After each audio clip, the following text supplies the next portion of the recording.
off before 11 o'clock. It's not meant, but now I have it. I have your Ukraine representative. Oh, it's right on. I hope you'll see it.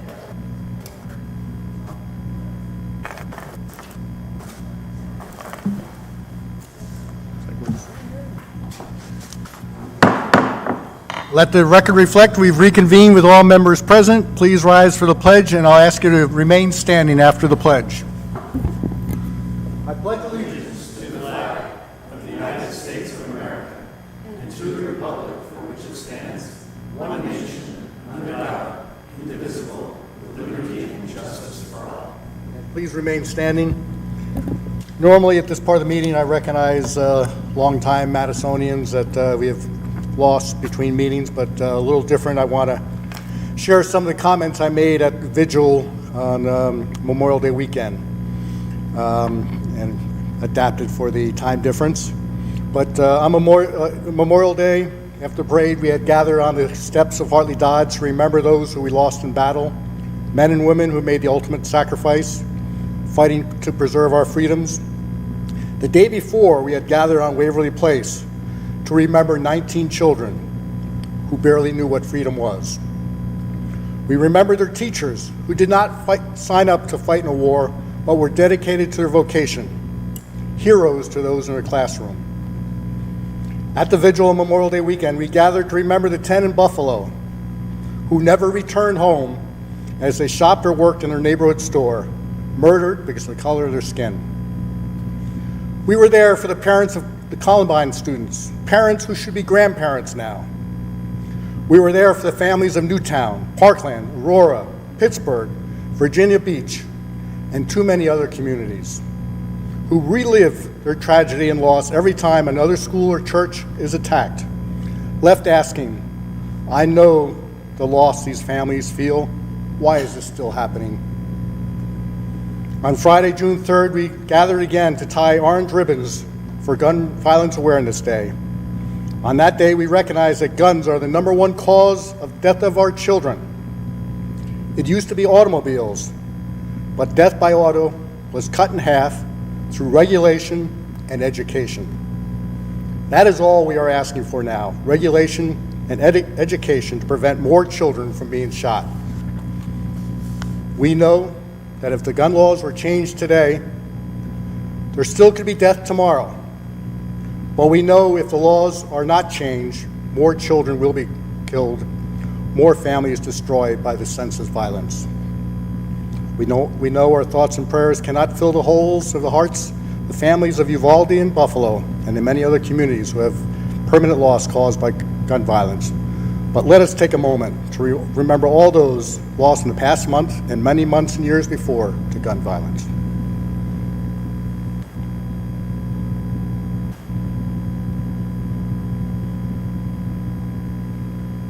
Thank you.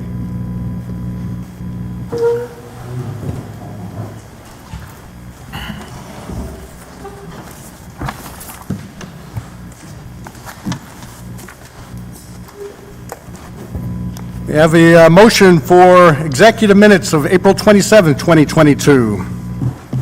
So moved. Second. Already been discussed. All in favor? Aye. All right, and a motion for the regular minutes of April 27, 2022. So moved.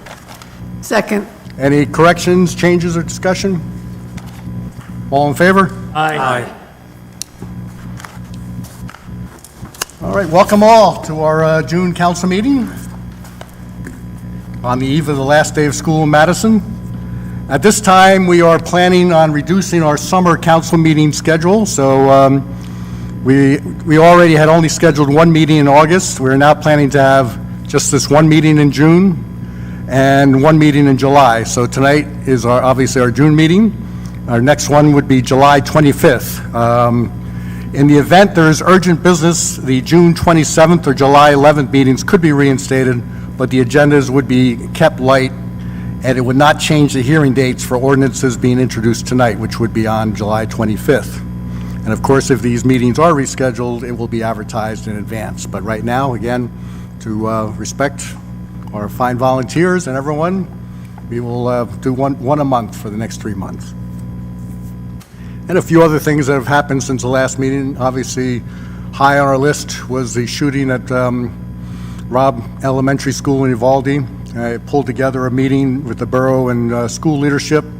Police Chief Misha and Superintendent Schwartz are in constant contact to address any issues that may arise. Many steps, most of which that cannot be shared, have been in place and recently augmented. The chief will be the guest on Superintendent's virtual coffee next Monday at 7 p.m. You can find the details on the school district website. But rest assured that we are working closely together to protect our children. I'm shifting gears completely. Once in a while, you just get a letter that really is amazing how people will take the time to reach out and commend excellent work, so it's always appreciated. And this came from Bruce Sisler, who is a umpire in Morris, Somerset, and Sussex County. It talked about the fact that he umpires on 35 different fields at least, and in the letter, he states, I can confidently state that Madison Borough fields at Rosedale, Dodge, and Lucy D are the best and most consistently maintained. They are always accurately lined, neatly manicured grass, and properly dragged and raked infields. The measures your staff enlists allows your fields to be safe for the players, as there are rarely bad hops, seamless dirt to the grass slips, and properly anchored bases. Any of these areas improperly maintained or carelessly overlooked can cause multiple injuries to the ankle, knee, or throat. While maintenance issues are often overlooked, when there are no incidents, it goes unnoticed by those of us at many different fields when they are taken care of. So it wraps up. Thank you for your attention. I hope that you'll recognize the men and women in your Public Works Department for making your town such a nice and safe place to play sports. That was nice to receive.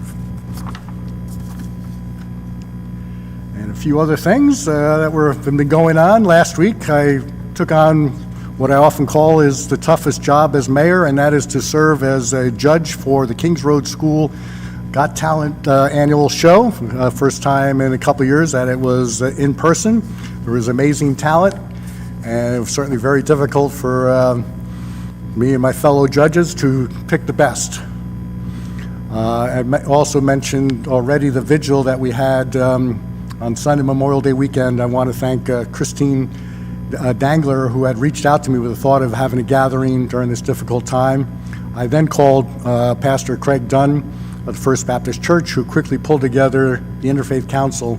So in the middle of the holiday weekend, we had a great turnout of residents and support from the clergy, and really helps, it cannot change history, but it hopefully changes the future and gives us some solace in difficult times. And of course, Memorial Day was in between our meetings, and so we returned to normal after a 2-year break because of the pandemic. Great to see our traditional parade and ceremony back on the steps of Hartley Dodge. The fencing come down just in time to allow the gathering on the plaza. And I want to thank our Patriotic Celebration Committee for pulling together the events to remember our fallen heroes. And also, month of June saw the return of our Hidden Figures banners in town with a tour and art show occurring on June 4th. And if you didn't get a chance to see the art show, our Madison students did an amazing job recognizing those of color who have helped make Madison such a great place. There's a short little video that's out there that I would encourage you to see. And then lastly, this past Saturday, John Hoover joined me at ribbon cutting for F45 Fitness Studio in the Madison Plaza. The celebration had feel of the land down under, as the franchise operation was started in Australia, and members of their executive team had come all the way from Sydney for the grand opening. And then I ran off to Chatham Fishwack Festival, where I happened to run into John Hoover again. So he represented Madison very well at Fishwack. I want to recognize the employee for June, employee of the month for June. Janet Wagstaff, Senior Office Assistant in the Utility Department, has been selected because of her extra efforts compiling data for NJDEP Water Quality Report. We were able to file the report more quickly and efficiently than ever before. So that has made Janet our Employee of the Month of June. And then our anniversaries for June, Bobby Prizzi in Public Works celebrated his 20th anniversary on June 3rd. We've got two proclamations. We'll do the first one from here because we were hoping to have someone from Mayor accept this, the Madison Alliance addressing racial equality, but last-minute issues precluded from coming here, but we want a proclamation recognizing Sunday, June 19th as Juneteenth. Whereas on June 19th, 1865, 2.5 years after President Lincoln issued the Emancipation Proclamation, Union soldiers, led by Major General Gordon Granger, arrived at Galveston, Texas, with the news that the Civil War was over and that enslaved people were now free. And whereas with its origin in Texas in 1866, Juneteenth is the oldest nationally celebrated commemoration of the ending of slavery in the United States. Since then, Juneteenth has been celebrated in communities across the United States, providing an opportunity to mark the emancipation of enslaved people. And whereas Juneteenth continues to be the most recognized African American holiday observance, also known as Emancipation Day, Emancipation Celebration, Freedom Day, and June. And whereas Juneteenth symbolizes for many African Americans what the 4th of July does for all Americans: liberty, freedom, and a justice for all. And whereas Juneteenth is a day for us to reflect on the suffering caused by slavery and to commit to being allies of our African American friends, family, and neighbors. And whereas Juneteenth commemorates the strength and resolve of African Americans throughout our history and serves as an opportunity to celebrate the rich and numerous contributions of African Americans.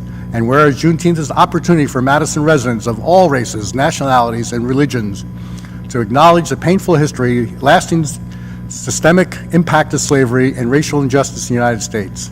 Now, therefore, I, Robert H. Conley, Mayor of Borough of Madison, on behalf of the governing body, hereby recognize June 19th, 2022 as Juneteenth to acknowledge the historical significance of the day and recommit to working to dismantling institutionalized racism. And this is a very strong reminder that as a country, we have a long ways to go. As has been pointed out, that New Jersey, just for an example of some of the things we have to overcome, has some of the most segregated schools in the Union, not because they were intentionally segregated by busing to racial separation, but because of redlining that occurred in the late 40s, 50s, and 60s that limited sales and financing of homes for African Americans in white neighborhoods. And we are still paying that price decades later. And so we need to redouble our efforts. And now I'll come down below. I'm going to invite a couple of our great Madison High School students from the Gender and Sexuality Alliance. Please come forward.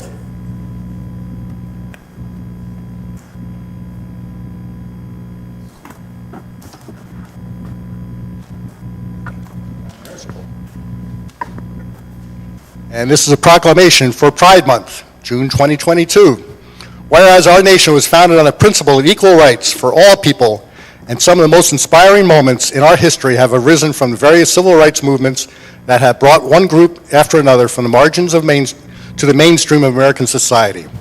And whereas in the movement towards equal rights for lesbian, gay, bisexual, transgender, and queer, known as LGBTQ people, an historic turning point occurred 53 years ago on June 28, 1969 in New York, with the onset of the Stonewall riots. During these riots, LGBTQ citizens rose up and fought against discriminatory criminal laws that have since been declared unconstitutional. And whereas all human beings are born free and equal in dignity and their rights, and LGBTQ individuals and their allies have had immeasurable impact to the cultural, civic, and economic success of our country. And whereas the Borough of Madison is committed to supporting visibility, dignity, and equality for LGBTQ people in our diverse community, and whereas while society at large increasingly supports LGBTQ equality, it is essential to acknowledge that the need for education awareness remains vital. And whereas celebrating Pride Month begins awareness and provides support and advocacy for Madison's LGBTQ community, and as an opportunity to take action and engage in dialogue and strengthen alliances, build acceptance, and advance equal rights. And whereas it is imperative that young people in our community, regardless of sexual orientation, gender identity, and expression, feel valued, safe, empowered, and supported by their peers and community leaders. Now, therefore, I, Robert H. Conley, Mayor of Borough of Madison, on behalf of the governing body, hereby proclaim the month of June 2022 as Pride Month in the Borough of Madison in support of LGBTQ community, and to recognize that all LGBTQ residents who influential and lasting contributions to our neighborhoods make Madison a vibrant community in which to live, work, and visit. Thank you for coming to accept this proclamation.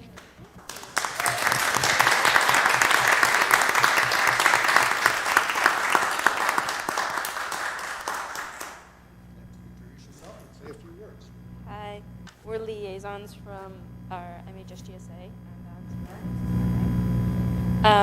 The reason we have a GSA is to promote inclusivity for the LGBTQ community within our community, for the adults and children who don't feel accepted. And this really small step, this proclamation is just such a great step for our community, and we're like infinitely happy. Thank you so much for taking.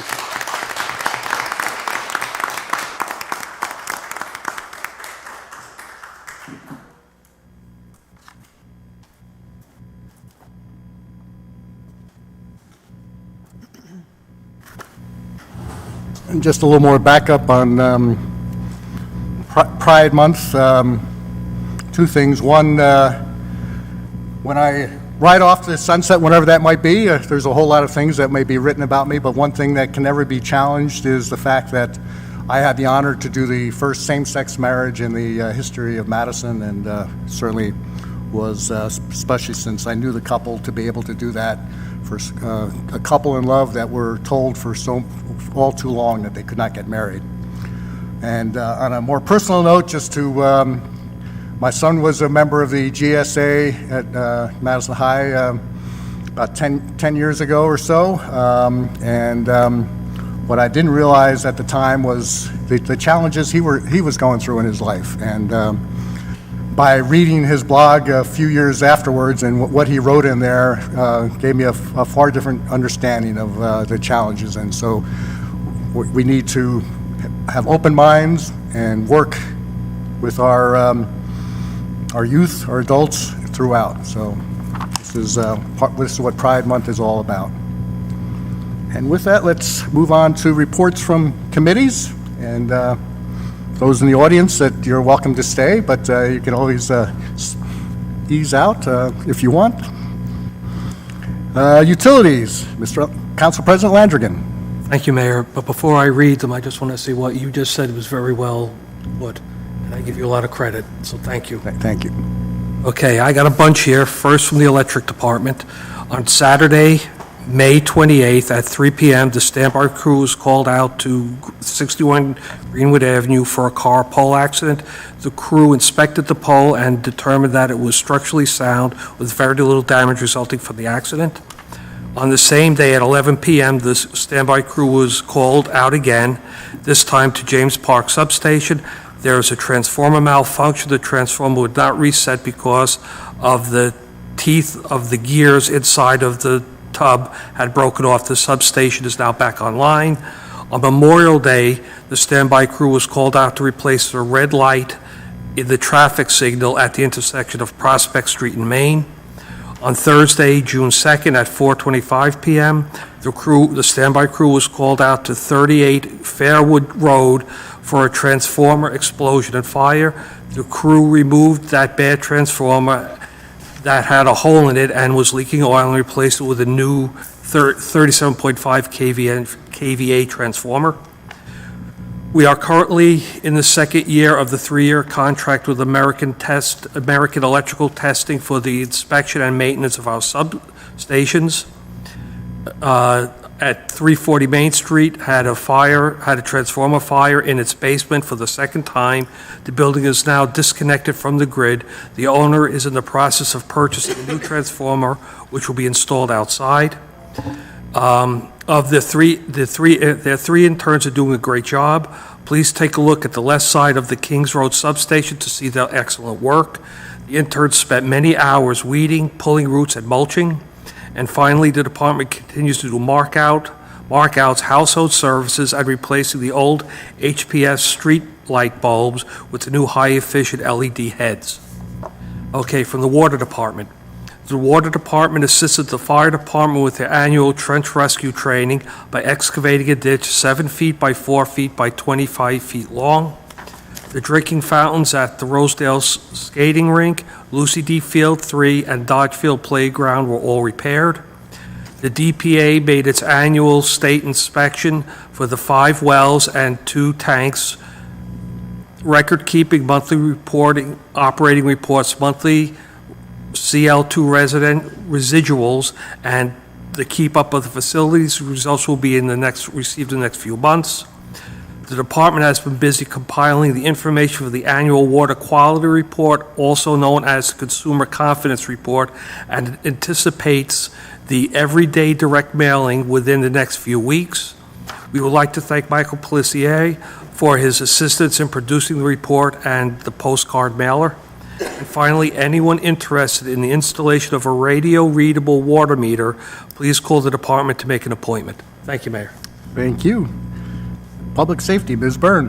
Thank you, Mayor. On May 24th, both Lieutenant Sean Plumstead and Detective Sergeant Ken Shannon graduated from the West Point Command and Leadership Training hosted by the New Jersey State Chiefs of Police Association.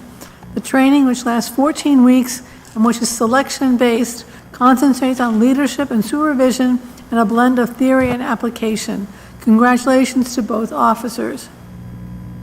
On Wednesday, June 1st, the Madison Public Traffic Safety Unit and Community Relations Unit took part in the bicycle rodeo at the Kensal Avenue School. Students from grades 3 to 5 took part in the event, which taught bike rating safety, wearing your helmet, and a tune-up was performed on each bike. Later in the day, 5th grade students took part in a group ride through town to test out their bikes and practice what they had learned. Finally, on June 10th, officers from the Madison Police Department, PBA Local 92, took part in the Law Enforcement Torch Run. MPD partnered with officers from Hanover Township, East Hanover, and Florham Park to raise money for the Special Olympics of New Jersey. Each segment in the respective town was approximately a 2-mile run. For more information on this cause, visit njtorchrun.org. From the fire department. The fire department has been busy and has responded to the following incidents over the last 30 days. On Sunday, May 22nd at approximately 10:10 a.m., the Methodist Church on 24 Madison Avenue for a fire burning in an electrical panel on the first floor. Power to the panel was shut off and the fire was extinguished.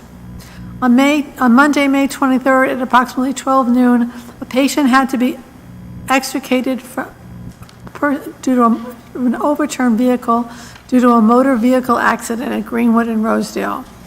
On Thursday, May 26th at approximately 7:40, a smoke condition was reported at 340 Main Street. The entire commercial building was filled with thick, toxic smoke, which required a second alarm to be transmitted, which brought mutual aid from our neighboring departments to assist in ventilation and extinguishment of the fire. An interior step-down transformer on electrical switch gear malfunctioned and caught fire. Madison Electric quickly responded to this fire as they had to shut off the power to the building in order for the fire to be extinguished. On Friday, May 27th, the fire department, along with other departments and agencies, responded to a kitchen fire at the Il Capriccio restaurant in Whippany.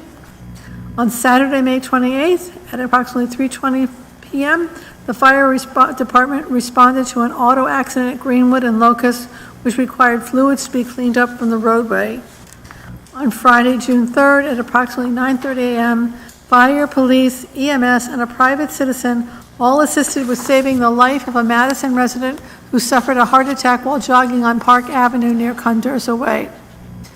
On Monday, June 6th, the department responded to a fully involved pickup truck on fire in the parking lot at 15 Chateau Theory. There were no injuries and no damage to adjacent cars in the parking lot. And finally, on Tuesday at approximately 11:45, the fire department responded to an automatic alarm in the sports forum at Drew University.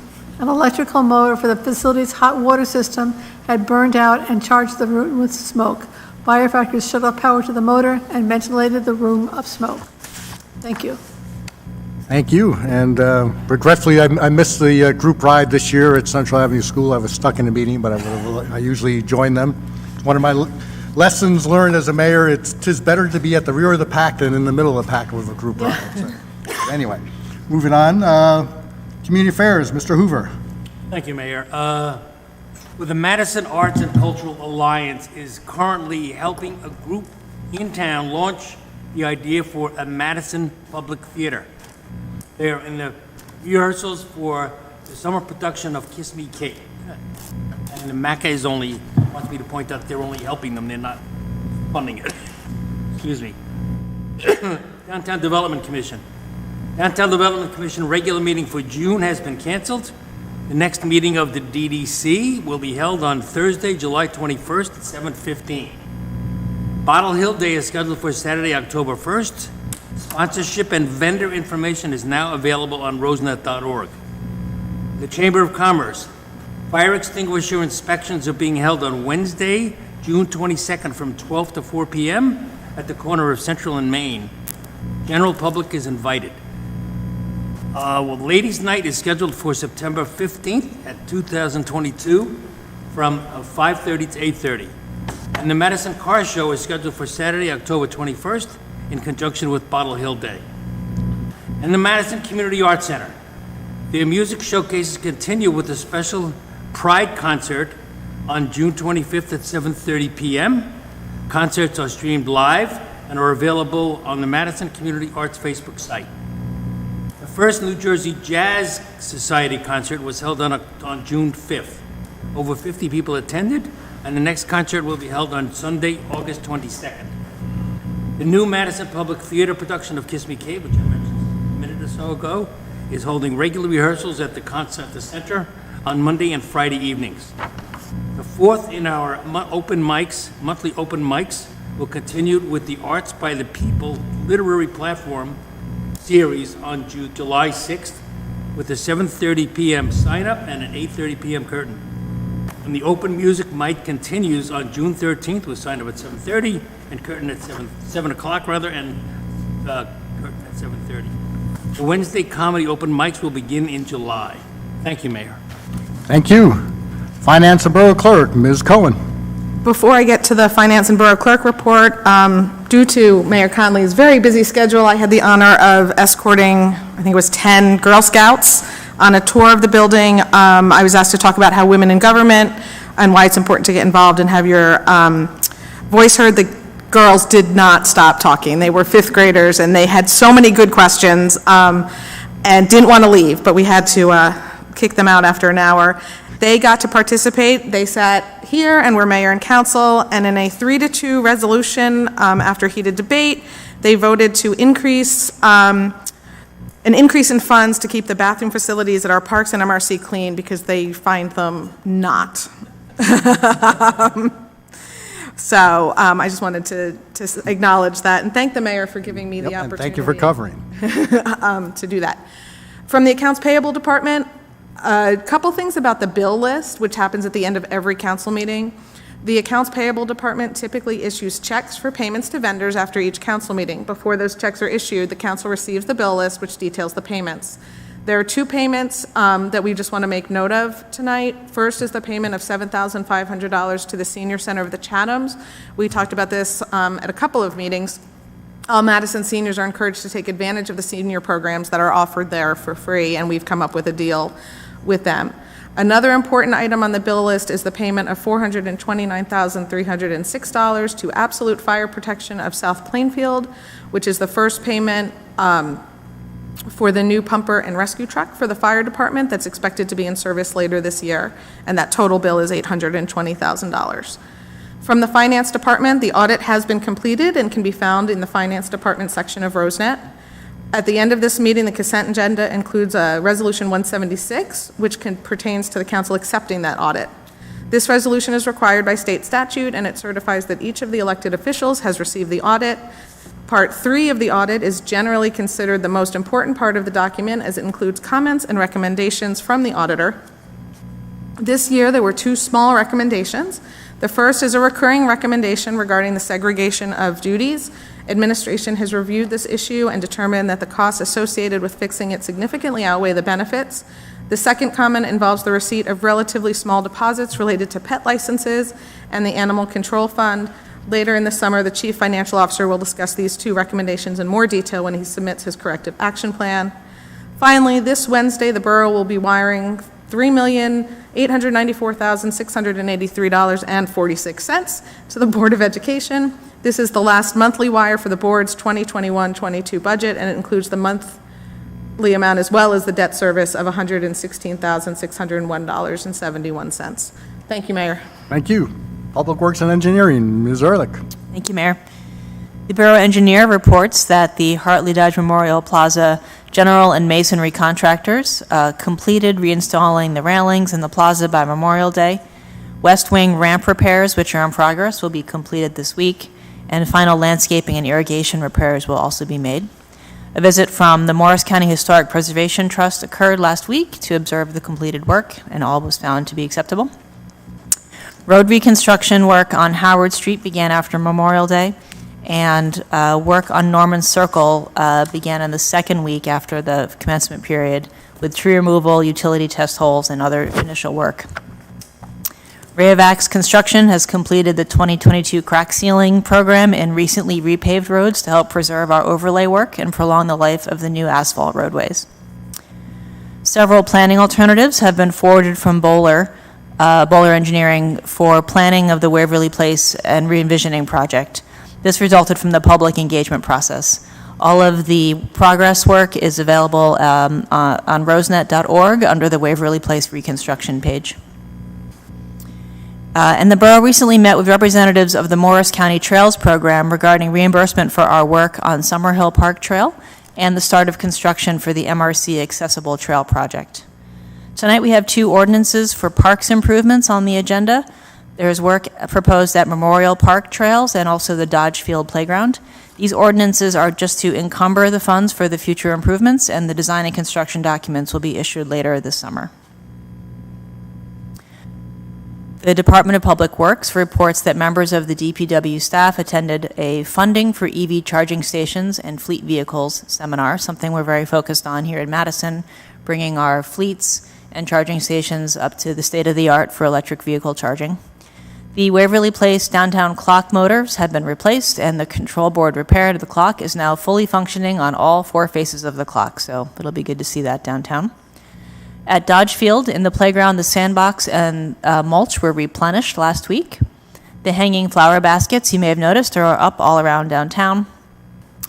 And finally, following on the heels of the recent Madison Community Bike Swap held at Central Avenue School, the Department of Public Works would like to let residents know about a program that organizes donations of bicycles and sewing machines to developing countries.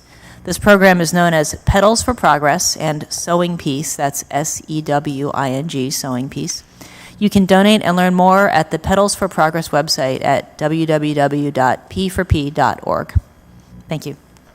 Thank you. And Health, Mr. Range. Thank you, Mayor. Morris County COVID community level is currently high. Morris County remains the last county in northern New Jersey whose community level is high. As a result, the CDC still recommends that all persons wear a mask in indoor public settings, especially where social distancing or ventilation remain challenging. That said, the trends in cases, hospitalizations, and infection rate are all pointing, albeit slowly, downward, hopefully indicating this latest wave is coming to a close. Just a reminder that all residents ages 5 and over are eligible for a booster dose of vaccine 5 months after a primary series. Those who are 50 and older are eligible for an additional booster 4 months after their first booster.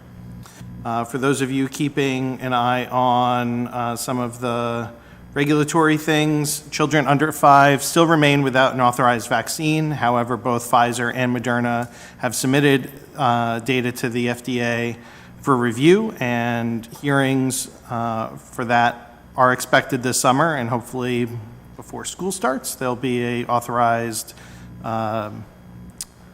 vaccine for those students. In addition, an additional adult vaccine, Novavax, has been recommended for EUA approval by the FDA Advisory Board, and a hearing on that topic is also scheduled this summer. So there should be another option for adults who are looking for an alternative to the mRNA vaccines currently available. For more on COVID-19 status and the pandemic, you can visit rosenet.org. And lastly, tonight, the Health Department just asks users of the Madison Dog Park and places where we have other water fountains that service pets that we not block the drains that may cause standing water, which can be a vector for disease for both people and pets. Thank you, Mayor. Thank you. Learn something new every day. What's going on out there. Then we move on to communications and petitions. Yes, Mayor. Mayor and Council received an email dated May the 27th from David Steckity of Ferndale Road, asking the Mayor and Council and Police Chief to support a federal ban on assault rifles and to support universal background checks, as well as to include the duty to act in the Police Department's policies.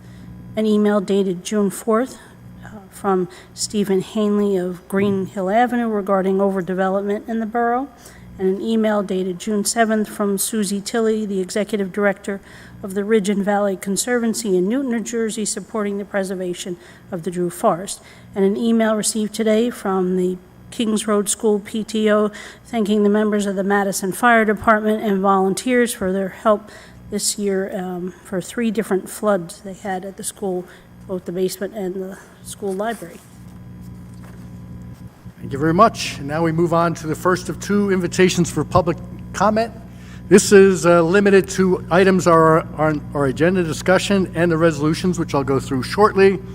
A little bit later in the meeting, after our agenda discussion, since there are no ordinances for hearing, you may comment on any other topic. So again, you may comment on these items. Borough access control and security, and also Cultural and Diversity Festival, and these are the resolutions as part of the consent agenda. When we get to it, you'll know what's in the consent, and if you want to comment on these. Resolution 160, which I would call the no-brainer resolution, is enabling us to accept a $500,000 Green Acres funding grant.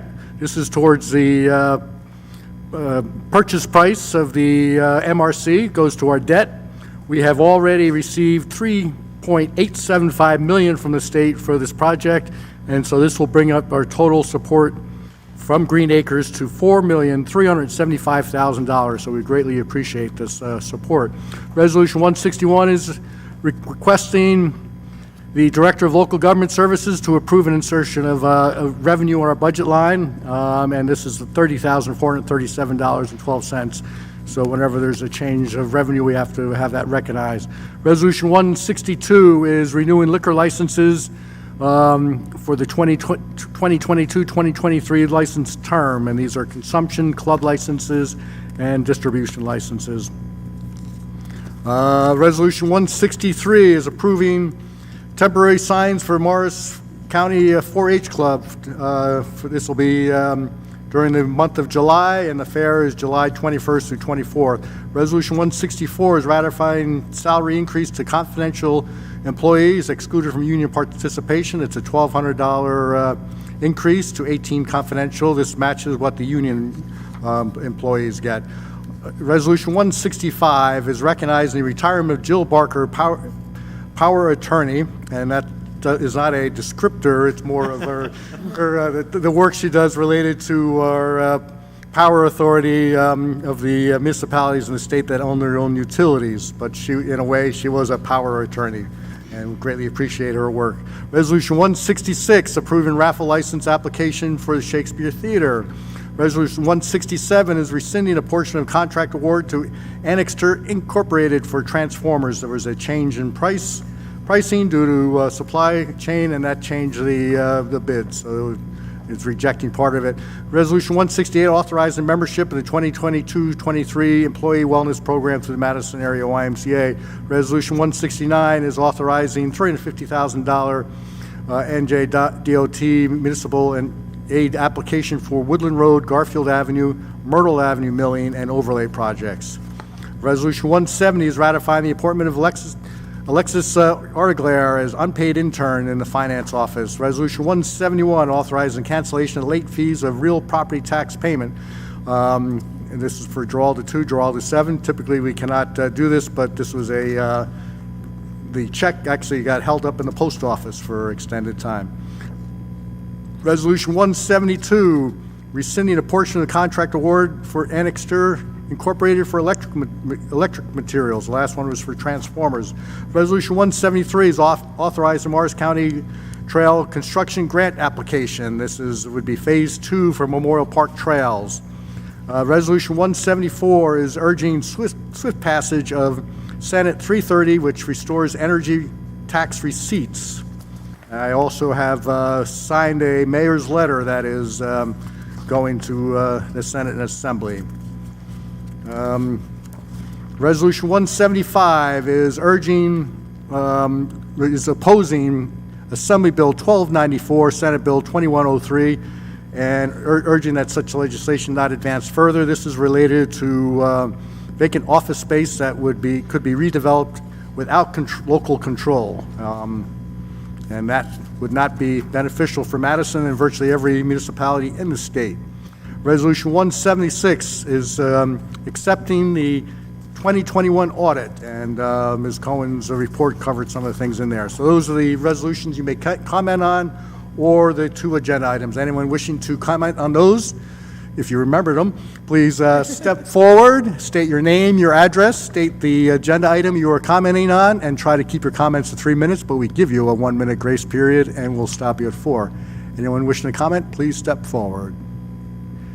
Seeing none, I close this part of the meeting, and we go on to agenda discussions and Borough Access Control and Security. Thank you, Mayor. I'm going to take it from the back of the room so I don't have to run back and forth. But we'll put it up on the screen. So tonight we're just going to quickly discuss some upgrades to our camera and card access throughout the borough. So what are we going to do? We're going to be working with a trusted vendor that is a part of Union County Co-op to upgrade our security borough-wide. This includes our camera and access control, which covers our critical infrastructure. It will be replacing in kind all of our cameras and card access throughout the borough, while also expanding it to some other critical infrastructure that currently has our RoseNet fiber, which would allow us to all have it under one main area. So the areas we're protecting are all of our municipal buildings. That means that we're going to be protecting everybody in this room, whether you're an employee, a volunteer, or a visitor at any of the municipal buildings, including all of our parks and fields, our water towers, our substations, and our pumps that are spread throughout town. It's our critical infrastructure, and we want to make sure that it's protected in any way possible. The benefits allow us to have that increased security. It allows us to monitor sensors and alarms that provide notifications in the event that somebody has entered after hours, in the event that the power has gone out and a generator that's necessary for that equipment doesn't trigger on, or if the air conditioning doesn't turn on and the equipment in the room has reached a critical temperature that could cause it to fault out. It also allows outside agencies to be given temporary access through a VPN to monitor cameras that would include cameras outside this building or whatnot that they could see on Bottle Hill Day or May Day, or if there's a start of a parade or any event that we require an outside agency's assistance with, they can view it from their office and we don't have to have them come down here. This source is an open source which will allow us to expand on it. So what we're proposing tonight is not the end of it, but it's the large step of it, and we can move forward with a multitude of products that will all work together with the solution, which is a state-of-the-art and is trusted by a lot of large corporations throughout New Jersey and actually right here in Madison. We're asking for the introduction of 3 ordinances, 36, 37, and 38, which are broken down in $100,000 from general capital, $100 from electric utility, and $300 from water utility capital. And as I mentioned, the vendor is trusted in New Jersey, and this is cooperative pricing with discounts on products and and labor. We've been working together with Police Captain Longo, Fire Chief DeRosa, Bob Duffy from DPW, and Jim Sanderson in IT, and all have put our trust in this vendor and like the solutions that it will have, and it's really beneficial for us to get our infrastructure under security and enhance security. So short and sweet, just because it's security and we don't want to put our whole security plan out on the line of exactly where we're having cameras and card access, but that's our hope for today, is to get the 3 ordinances introduced and then adopted in June, which we would then go to contract, and fingers crossed we'd have something within the next year based on supply chain. Any questions? Yep, thank you, Michael, and a couple of key things. One is the fact that it's open source, unlike our previous systems, so it'll be much easier to keep it up to date. And number 2, a reminder to the public that different than most municipalities, it's more than just your typical infrastructure we have to, or buildings, which would be Borough Hall and public safety and probably DPW for most towns. We are running 2 major utilities: our water utility with pump stations throughout the town, or pumps wells throughout the town. We have our electric utility, which has been highlighted, not our utility in particular, but electric utilities across the country as far as targets. And so this secures that even more. And while our sewer treatment plant is a separate entity, we have pump stations, which are critical also throughout in different parts of the borough. So this is a very extensive and very needed project. Other comments, questions? Deb? Just 2 quick questions. The video, how long is it archived for, so that if it needs to be gone back to? And obviously, the supply chain is anybody's guess, but once the stuff arrives, what do you expect the turnaround time to be for installation? So I'll take the hard question first, which is the supply chain, which obviously none of us can really answer. But the good thing about the vendor that we are anticipating awarding in July, if these ordinances go through, is their main primary customers are school districts. So during the summer is their busy time where we would really be put as a secondary install. The fact that we would install this and hopefully get some of these products soon, we would be installing as a priority for them. And the thing about this is once we start this install, it has to be full steam ahead, because once we pull one building offline, we wouldn't have card access for that building. So it's going to be all gears go on that. For the retention, there is under the Treasury Department for the state, it's called the DOORS. It's the Division of Revenue Enterprise Services, and it requires all municipalities that have real-time footage, which would be any of our cameras, that you keep it for a 30-day period. After that, it can be destroyed and no longer is necessary to be kept. That is, as long as there's not a slip or a fall, an accident, or a crime, then it has to be kept for whatever the law enforcement that's overseeing that incident's retention schedule. Great, thank you. Any other questions or comments? All right, so as mentioned in the presentation, that ordinances 36, 37, 38 are all up for introduction tonight. And now Cultural and Diversity Festival. Deb? So we talked about this briefly, about the September 10th date. We passed a resolution a couple meetings ago. Just wanted to give an update, and for council, all future updates will just be email, but this one was kind of big. We are doing the Cultural and Diversity Festival in conjunction with Chatham Borough. Chatham Borough is inviting Chatham Township, has invited Chatham Township. We're just waiting to hear if they would like to participate as well. It's September 10th from 12 to 5. It's going to take place right out here outside of Hartley Dodge. We're going to close off Kings Road between Prospect and Green Avenue so that we can celebrate all of the cultural and diversity in the communities, including, obviously,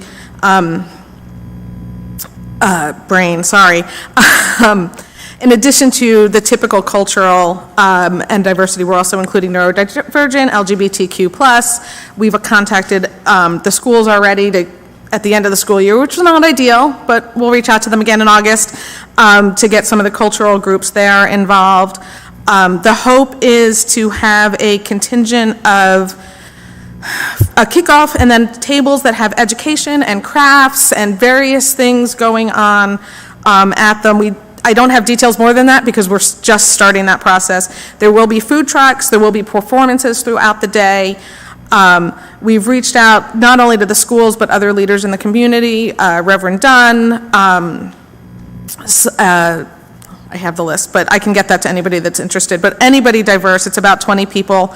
And then finally, if you're interested in performing or participating, you can contact me at coend, C-O-E-N-D, @rosenet.org, or if you have any further questions. But we look forward to a great event with a rain date of September 11th. Thank you. Any questions or comments? Very good. Looking forward to it. It's great to have our plaza back so that we can host these events. All right, now we move on. There are no ordinances for hearing, as I mentioned, so we now move on to our second of two invitations for public comment. This is when you may comment on any topic.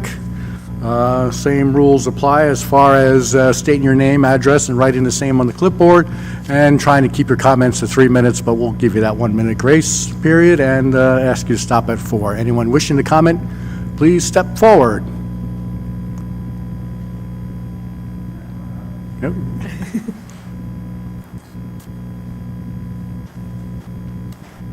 Okay, thank you.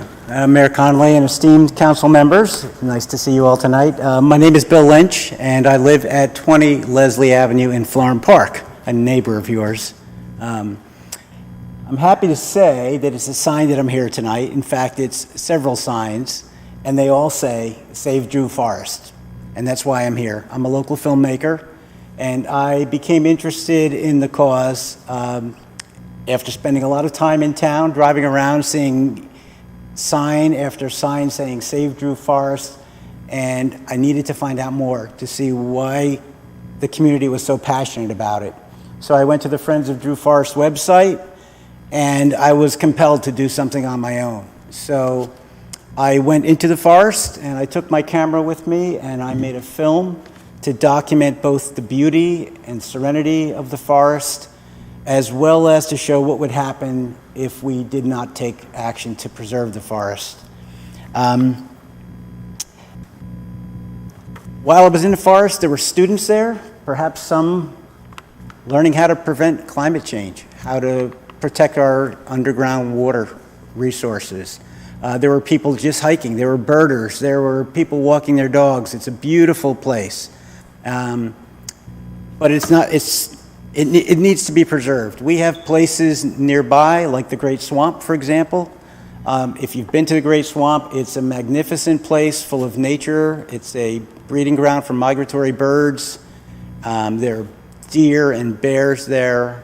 And the Great Swamp didn't just happen on its own. People had to work to make it happen. And I know that the Friends of Drew Forest are working really hard in town, along with the council and the mayor and other residents who are concerned. I just wanted you all to know that, beyond your community, we also are concerned. I live in Florham Park, where we have planes flying over my house every day, and I can hardly take a walk and not see another patch of woods being torn down somewhere. And the problem is, once it's gone, it's gone. Once the houses are up, those woods aren't coming back. New Jersey still remains the most populous, highest population density in all of America. I mean, it's been that way at least since I was a kid. I remember that.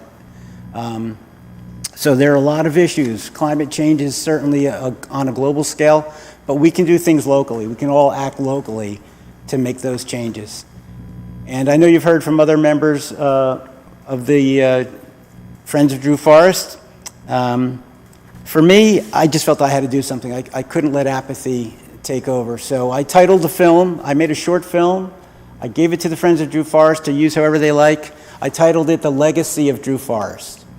And the reason I chose the word legacy is because it has important meaning, especially in the academic world, where legacy means long-term commitment. What will you leave for the next generation? And so I ask you, Mayor and Council, to consider your legacy, consider what you will leave behind when you're no longer serving the township, and what will we be leaving for future generations. I'd just like to ask you all to do what you can to save the Drew Forest. Thank you. Thank you, and thank you for your dedication. And I did view the video, as many of us have, and excellent. It is moving, and it certainly will help the Friends of Drew Forest. Anyone else wishing to comment, please step forward.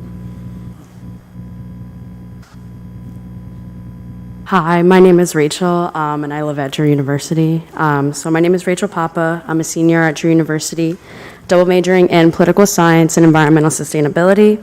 I'm here to continue the conversation about the importance of preserving the Drew Forest.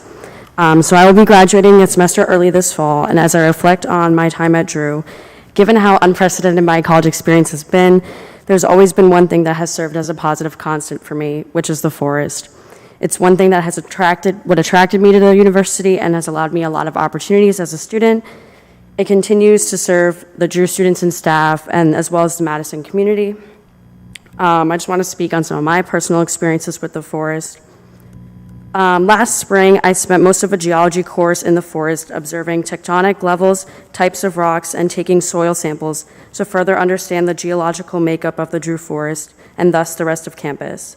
I've taken walks through the Arboretum as part of a nature writing course, which allowed us to immerse ourselves in the environment and journal about the experiences that it has given us.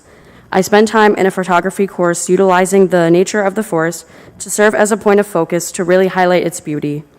I also enjoy the forest for its leisure purposes, as on my first day back to campus after a year home due to COVID, friends and I went for a walk within the Arboretum. These experiences have positively impacted my learning as a student and will be memories I cherish forever when looking back on college. This past spring semester, I worked with the CLA student government to unanimously pass a resolution which called for transparency around the issue, emphasis on conservation, and a map of which parts would be considered for sale, as well as endorsed the student petition created by myself and recent Drew graduate, Erica Cowper. Rather than meet those requirements, the university put together a town hall at the last minute, dodged many questions, and announced that a website had been created regarding the issue, in which, again, none of the demands were met and any and all answers were kept vague.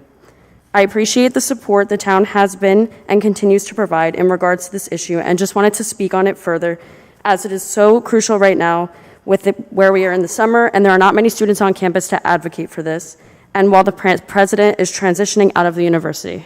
Thank you. Thank you very much, Rachel. Anyone else wishing to speak?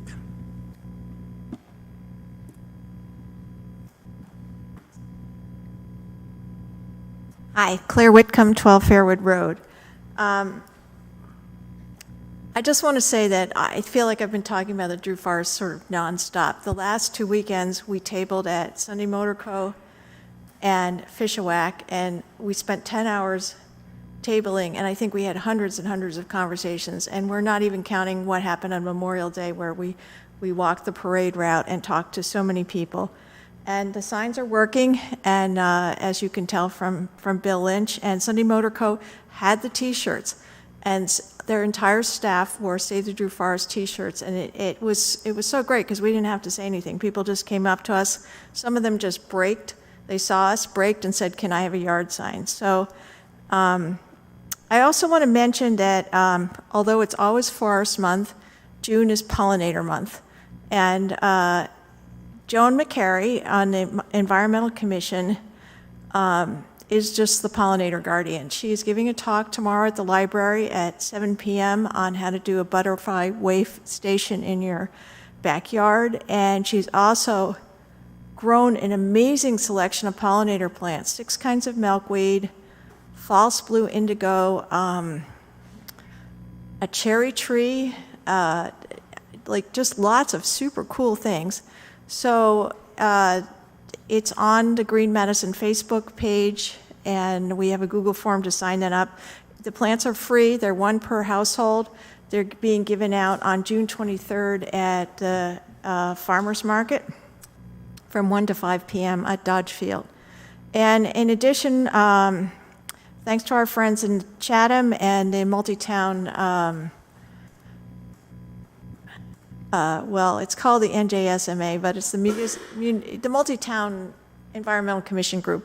We're hosting Is Solar Right for Your Home event with Frank Curran of Greenhouse Solar, It's on Zoom on June 21st, and it answers questions about how to do a solar and battery backup. And I think we have like 40 people already signed up. So that's the news from here. Thank you. Thank you, Claire. Anyone else wishing to speak, please step forward.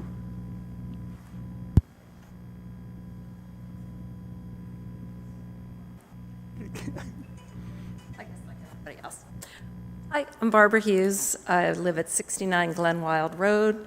I live right next door to the Drew Forest. And I can certainly attest to everything that everybody has said. We have, the woodpeckers and the warblers and the foxes and everything. But I just wanted to, and I second everything that anybody has probably ever said here about the emotional reasons for keeping the Drew Forest. But as a practical matter, because I live there, I live right on top of the dell, and I don't know if we're really understanding how much of a sponge the forest is. Like after big storms, the bottom of the dell is like a lake, and that's every bit of the forest is soaking up water. So if we put houses on the edge of the forest, that's going to be impermeable, so more water will be in the base.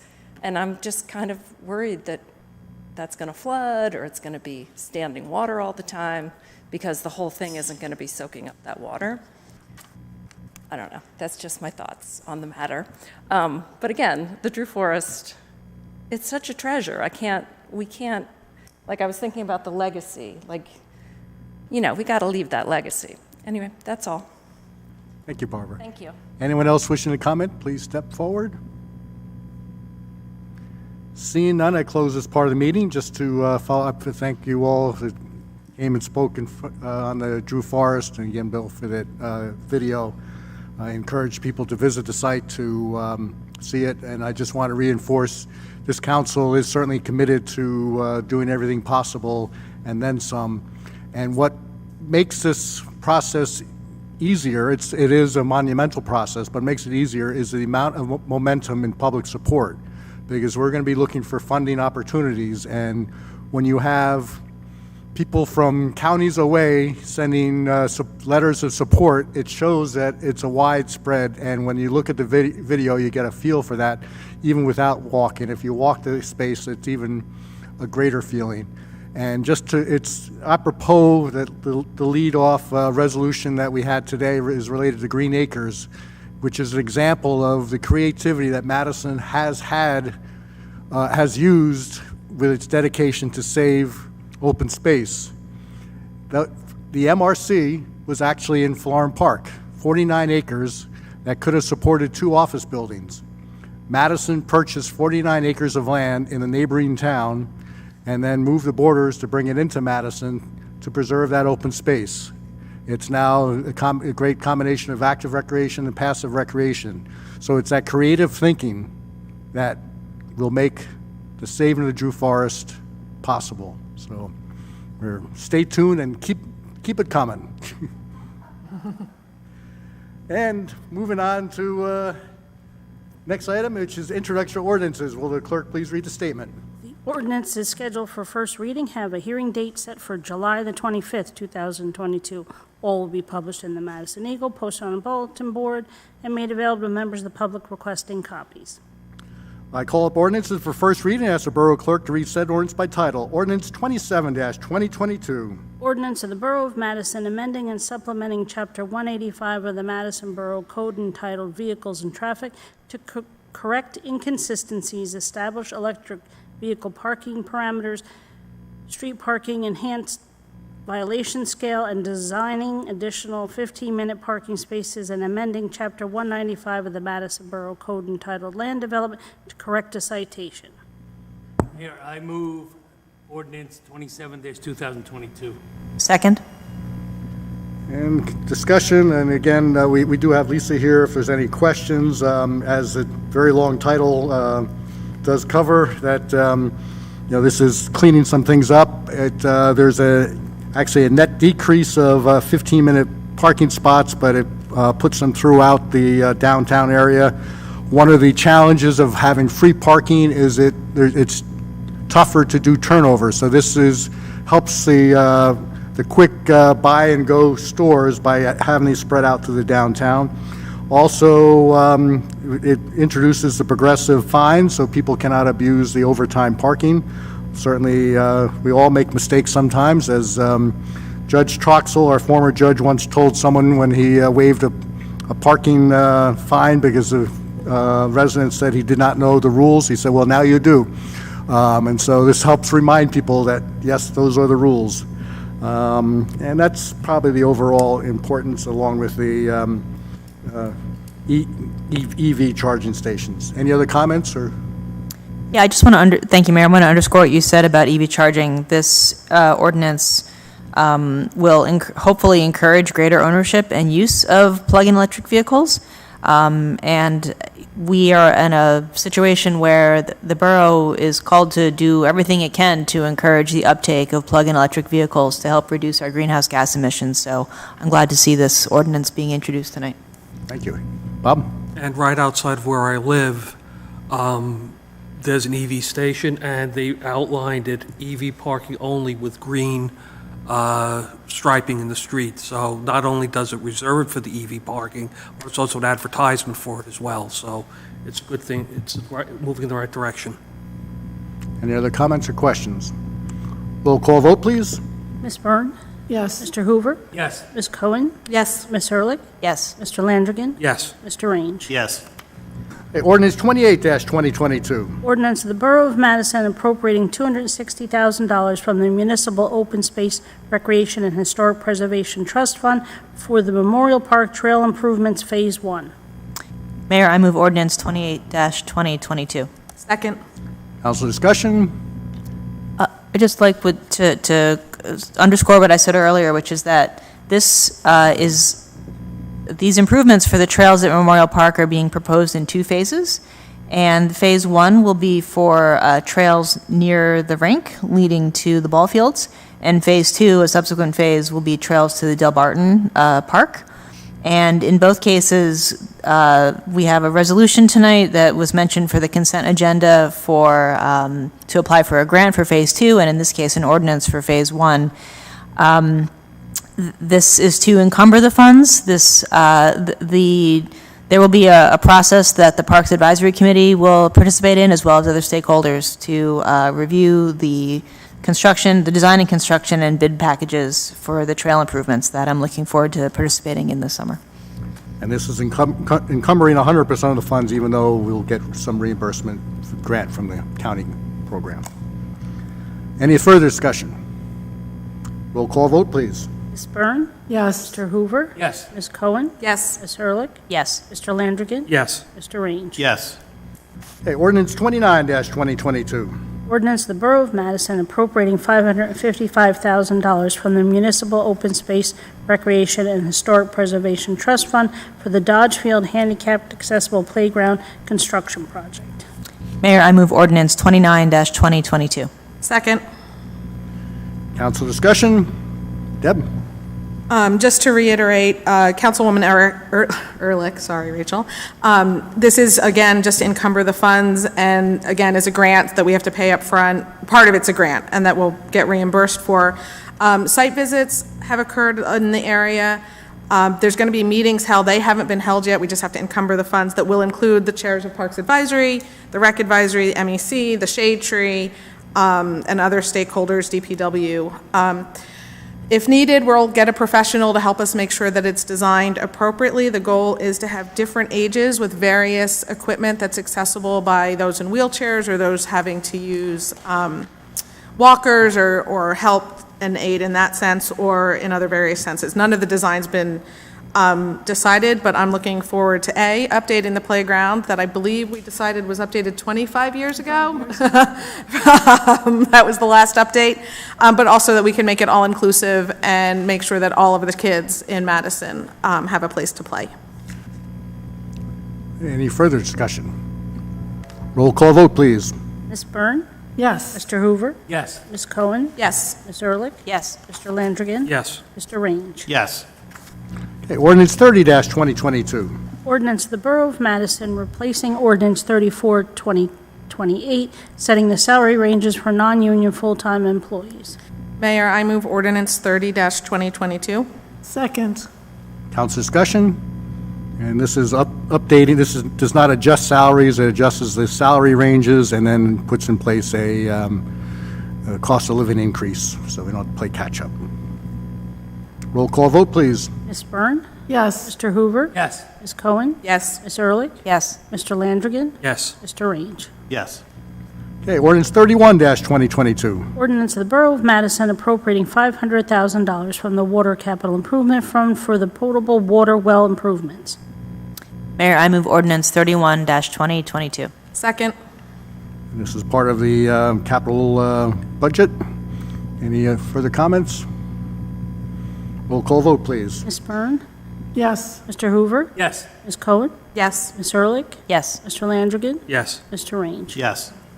Okay, ordinance 32-2022. Ordinance of the Borough of Madison appropriating $250,000 from the Electric Capital Improvement Fund for signal transformers and lighting replacement work. Mayor, I move ordinance 32-2022. Mayor, I'll second. Any council discussion? Again, part of the capital budget.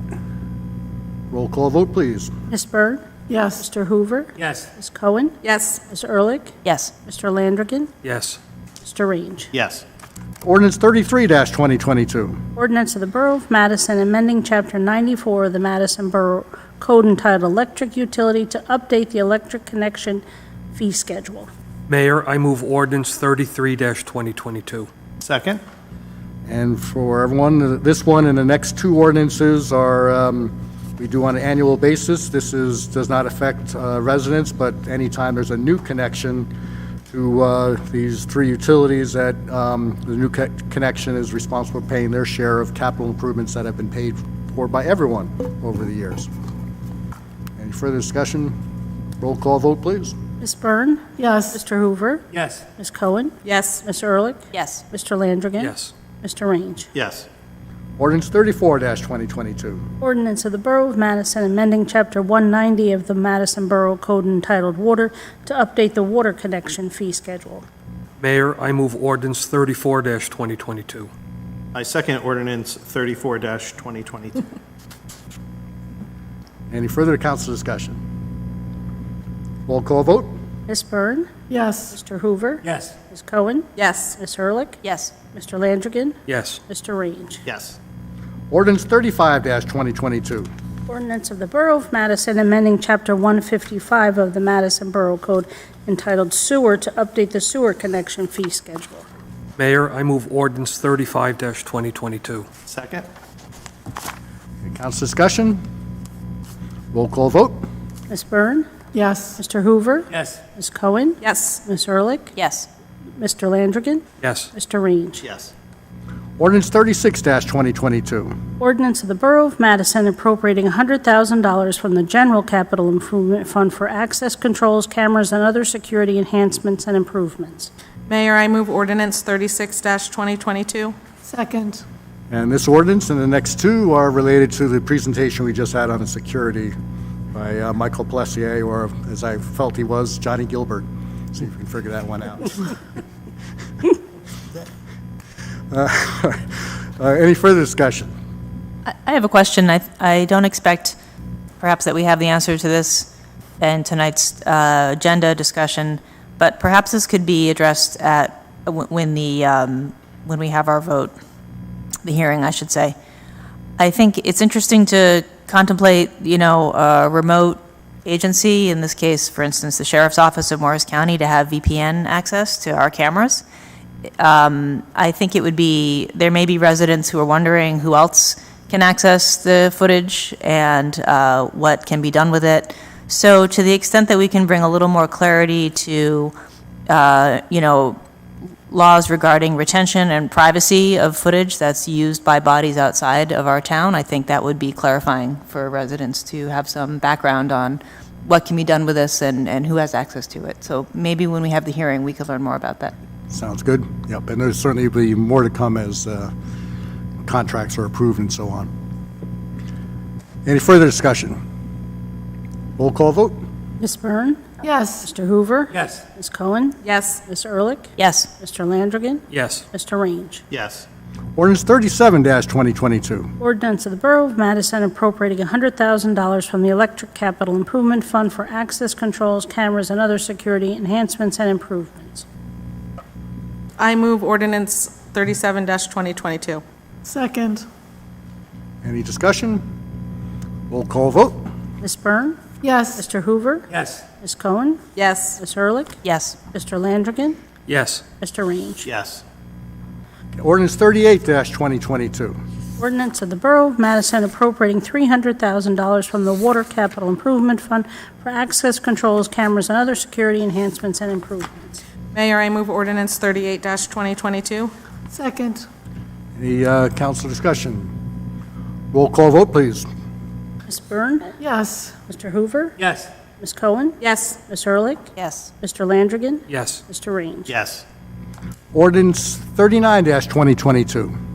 Ordinance of the Borough of Madison amending Chapter 193 of the Madison Borough Code entitled Medicinal Cannabis Dispensary to include a permit application.